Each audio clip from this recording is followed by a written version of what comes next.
Как я уже говорил, у нас количество пострадавших 10 человек. При этом 2 человек уже из Интинской ЦРБ вертолетом доставили в Воркуту. Почему в Воркуту? Потому что они воркутинские, по состоянию здоровья они не требуют более высокого уровня оказания медицинской помощи. В Воркутинской больнице скорой медицинской помощи достаточно для того, чтобы дальше их планово вести. Когда мы уезжали сюда на место крушения, был подготовлен вертолет для отправки самой тяжелой 14-летней девушки вместе с ее родителями. У нее состояние крайне тяжелое, у родителей удовлетворительное. И еще один мужчина, у которого состояние тоже удовлетворительное, но там перелом тел 2 позвонков грудных, 4-го, 5-го, поэтому компрессионный, поэтому тоже он требует более высокого уровня ведения, поэтому девушку, вот этого мужчину и 2 сопровождающих родителей девушки вертолетом отправляем в Сыктывкар.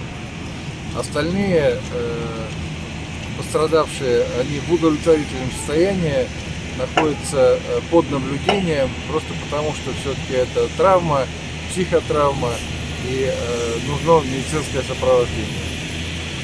Как вы оцениваете в целом спасательную операцию? Насколько слаженно сработали службы, в том числе под вашим руководством? Службы еще до моего прилета сюда дистанционно сработали очень хорошо, потому что в этом месте нет ни дороги автомобильной, невозможно подъехать на транспорте на той же скорой помощи. Поэтому возможно было только организовать поезд спасательный, что и было сделано. И поезд МЧС, по сути, первый и прибыл сюда с медицинскими работниками, врачи и фельдшера, медсестры Интинской ЦРБ. По сути, они первые и оказали всю помощь пострадавшим, провели здесь на месте обезболивание, провели все необходимые по фиксации и остановке кровотечения, особенно вот у девушки. Тем самым, оказав вот очень правильную квалифицированную медицинскую помощь, конечно, снизили фактор вероятности развития тяжелых последствий, особенно у девушки.